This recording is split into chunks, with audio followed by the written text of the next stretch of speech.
ये एक बड़ी बात है। मैं दीपक रंजन जी हमारे साथ जुड़े हुए हैं, सुभाष यादव जी को भी एक बार चर्चा में शामिल करें। सुभाष जी, आप कैसे देखते हैं ये पूरा सिनेरियो, क्योंकि बीजेपी की जीत बम्पर जीत हो गई है, मिशन 2024 में अब बीजेपी तैयारी में जुट गई है, लेकिन इंडिया गठबंधन जो मुकाबले में, क्योंकि अब 2024 में सभी दलों को जाना है, उसमें दरार पड़ती नजर आ रही है। देखिए शर्मा जी, पूर्व की जो डिबेट थी, पूर्व की डिबेट के अंदर भी हम लोगों ने इस बात को प्रमुखता से रखा था कि जो 5 राज्यों के चुनाव होने वाले, वहां पे कहीं ना कहीं भारतीय जनता पार्टी एनडीए की सरकार बनने वाली है। और मध्य प्रदेश के अंदर हम लोगों ने बोला था कि मध्य प्रदेश के अंदर भारतीय जनता पार्टी सरकार दोबारा रिपीट करेगी। और वही चीज 5 राज्यों के जो चुनाव के परिणाम निकले, जिसके अंदर 3 जो हिंदी राज्य थे, हिंदी पट्टी के राज्य, वहां के मतदाताओं को मैं कोटि कोटि धन्यवाद दूंगा जिन्होंने भारतीय जनता पार्टी और एनडीए की सरकार को पूर्ण बहुमत से सरकार के अंदर आने का मौका दिया। और जहां तक इंडी गठबंधन की बात है, इस इंडी गठबंधन के अंदर जो दरार थी, वो दरार तो मध्य प्रदेश चुनाव के समय बाहर आ गई थी। किस प्रकार समाजवादी पार्टी के सुप्रीमो कांग्रेस के ऊपर वार कर रहे थे, और किस प्रकार कांग्रेस के सुप्रीमो और कांग्रेस के जो प्रदेश अध्यक्ष थे वो किस प्रकार अखिलेश यादव जी के ऊपर वार प्रत्यारोप कर रहे थे। तो ये चीजें शुरुआत के अंदर ही जब जाहिर हो गई थी कि ये जो गठबंधन बना हुआ ठगों का ठगबंधन, ये एन केन प्रकार से सत्ता हासिल करना चाहता है। इनका एकमात्र मकसद है कि दिल्ली की सत्ता से किस प्रकार मोदी जी को हटाया जाए, इनके अलावा इनका कोई मकसद नहीं है। और वास्तविकता भी यही है, पूर्व के अंदर हम लोग जितनी बार भी देखते आए हैं, जिस प्रकार की ये लोग टीका टिप्पणी करते हैं, उस टीका टिप्पणी को, उनके आरोप प्रत्यारोप को उत्तर प्रदेश नहीं वरन पूरे भारतवर्ष की जनता देखती आई है। और मैं समझता हूं चुनाव परिणामों से दीपक रंजन जी की पार्टी और दीपक भैया को बड़ी खुशी मिल रही होगी, क्योंकि कहीं ना कहीं अब ये आने वाले चुनाव के अंदर कहीं ना कहीं बैठेंगे, बार्गेनिंग करेंगे, और इस प्रकार ये कांग्रेस पार्टी को दबाव में लेने का बिल्कुल एक दबाव बनेगा, कहीं ना कहीं एक दबाव बनेगा। और ये अब सबसे बड़ी बात है, कांग्रेस और समाजवादी पार्टी, ये लोग दोनों ही एक ही थैली के चट्टे बट्टे हैं। एक थैली के चट्टे बट्टे। ठीक है, मैं जल्दी से आऊंगा, लौटूंगा आपके पास सुभाष जी, फिर लौटूंगा। हमारे साथ संदीप श्रीवास्तव राजनीतिक विश्लेषक है। संदीप साहब, ठीक है, सुभाष जी 2024 के अंदर भी ये ठगों के ठगबंधन कितना भी एकजुट हो जाए, ये एनडीए को रोक नहीं पाएंगे। ठीक है सुभाष जी, मैं आ रहा हूं। संदीप श्रीवास्तव साहब, जो अभी आप देख रहे हैं पूरा घटनाक्रम, बीजेपी की जीत, शानदार जीत, बम्पर जीत, उम्मीद से परे जीत 3 राज्यों में, मध्य प्रदेश, छत्तीसगढ़ और फिर राजस्थान में बाजी मार ली। उसके बाद अब यहां सिर्फ उठावल शुरू हो गई है। किस दिशा में जाएगा इंडिया गठबंधन और बीजेपी को कितना फायदा सर? देखिए, अगर आपको लोकसभा का जो अंतिम सत्र हुआ था इस चुनाव के पहले वाला, अगर आपको याद हो तो संयुक्त सत्र में मोदी जी ने कहा था कि एक अकेला सब पे भारी, अगर आपको याद हो, रजत प्रकाश जी आपको याद ही होगा। जी जी। तो वो एक अकेला सब पे भारी जो है, वो कहावत एकदम चरितार्थ होती दिखाई पड़ रही है।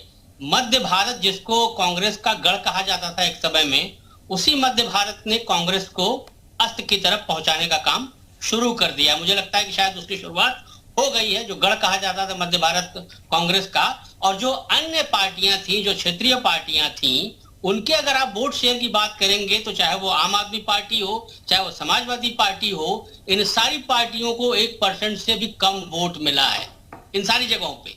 और अगर आप बीजेपी की बात करेंगे तो छत्तीसगढ़ में 46% वोट मिला है, और मध्य प्रदेश में 48 से 49% वोट मिला है, तेलंगाना में 14%, जो कि पिछली विधानसभा में 6 या 7% था, और राजस्थान में 41 से 42% वोट शेयर हुआ है।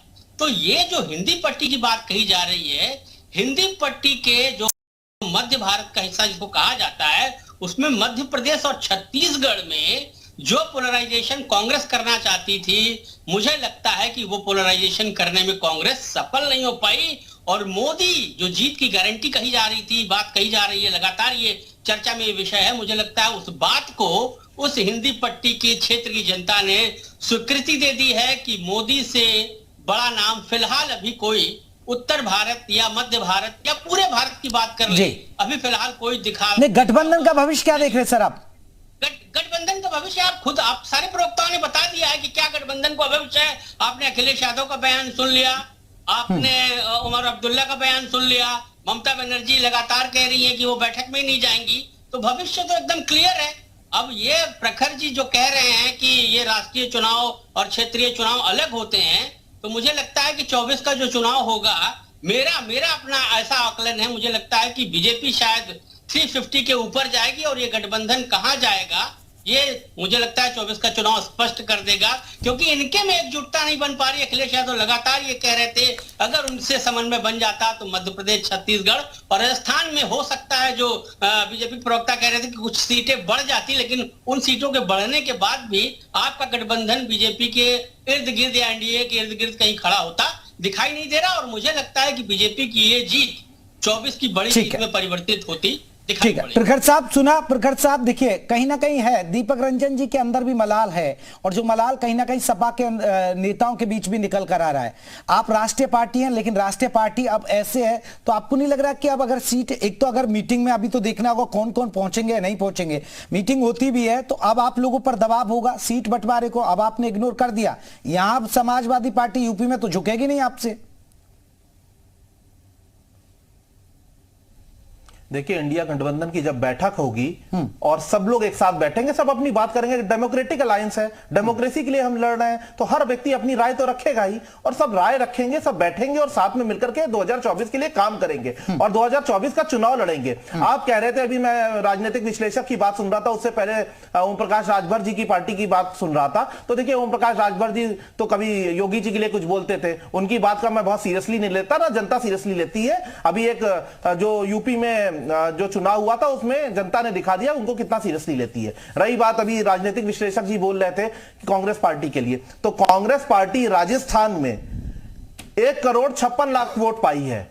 हम वोट परसेंटेज में पूरा अगर पांचों राज्यों का जोड़ लिया जाए तो हम बीजेपी से ज्यादा हमको वोट मिले, और जब नेशनल परिप्रेक्ष्य में चुनाव आएगा तो पूछा जाएगा कि 81 करोड़ लोग जिनको इस कगार पर पहुंचा दिया है भारत की सरकार ने कि उनको 2 वक्त की रोटी कमा नहीं पा रहे हैं, उनको फ्री में राशन देना पड़ रहा है, तो उसका जवाब देना पड़ेगा। बेरोजगारी दर जब 10.84 पहुंच जाती है अक्टूबर के महीने में, तो इसका जवाब देना पड़ेगा। भुखमरी के इंडेक्स में, हंगर इंडेक्स में हम पाकिस्तान और नेपाल से खराब कंडीशन में, तो इसका जवाब देना पड़ेगा और जनता जवाब देगी। प्रखर साहब, अभी तो शांत रहिए, अभी तो हार के आए हैं, अब अभी आपके बातें नहीं चलने वाली अभी।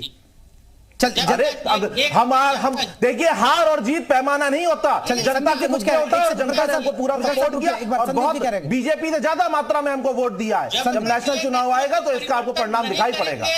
इनके जीत की जो हार हुई इसको हम स्वीकार करते हैं, हार हुई स्वीकार करते हैं, ठीक है। जब जीत हुई थी तो भी स्वीकार किया था, उसी तरीके से हार हुई है वैसे स्वीकार किया था। जो कमियां हैं उनको हम पूरा करेंगे, मगर जनता ने हमको कमियां टैक्स है और इसको बदला नहीं जा सकता। ठीक है, सुभाष जी आपने सुना, आपके नेता को वो हल्के में लेते हैं, आपके नेता को तो गंभीर ही नहीं लेते हैं। जेपी शर्मा जी, मैं वही बात बोलने जा रहा हूँ कि हमारे नेता को कितनी गंभीरता से लेते हैं। उन्होंने मेरे सवालों का जवाब देकर साबित कर दिया कि हमारे नेता की चालीसा बिना पढ़े इनका दिन हजम नहीं होता। और कांग्रेस होगी राष्ट्रीय पार्टी, कांग्रेस होगी बहुत बड़ी पार्टी। उत्तर प्रदेश में इनकी हैसियत हमारे सामने जीरो है। उत्तर प्रदेश के अंदर राजनीतिक दृष्टिकोण से, विधायक के दृष्टिकोण से और वोट परसेंटेज के दृष्टिकोण से सुहेल देव भारतीय समाज पार्टी कांग्रेस से बड़ी पार्टी है। तो कांग्रेस गफलत के अंदर न रहे, उत्तर प्रदेश के अंदर ये जीरो है। एक सीट जो बची हुई है ना 2024 के अंदर, वो सीट बचाने का अपना प्रयास करें। हनुमान चालीसा पढ़ते अभी चुनाव हारे हैं, अभी चुनाव हारे हैं, अभी चुनाव में पता चला था। सवाल पूछ रहे हैं, कश्मीर से कन्याकुमारी तक वो पार्टी है, आप अपने से कंपेयर कर रहे हैं। 5 विधायक लेकर के हमसे कंपेयर कर रहे हैं, हमसे बात कर रहे हैं। दिन भर, अरे भाई सर, आपको पता नहीं होता है कि सुबह कहाँ होंगे, शाम को कहाँ होंगे। अभी